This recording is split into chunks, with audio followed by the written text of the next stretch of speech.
दिनांक 14 जून 2024 रोजी Totewad physical academy नांदेडच्या विद्यार्थ्यांची पोलीस भरती सराव चाचणी पेपर क्रमांक 16 देतेवेळेस तोटेवाड फिजिकल अकॅडमीचे विद्यार्थी व विद्यार्थिनी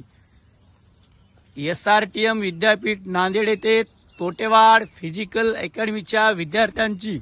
पोलीस भरती सराव चाचणी पेपर क्रमांक 16 देतेवेळेस तोटेवाड फिजिकल अकॅडमीचे विद्यार्थी व विद्यार्थिनी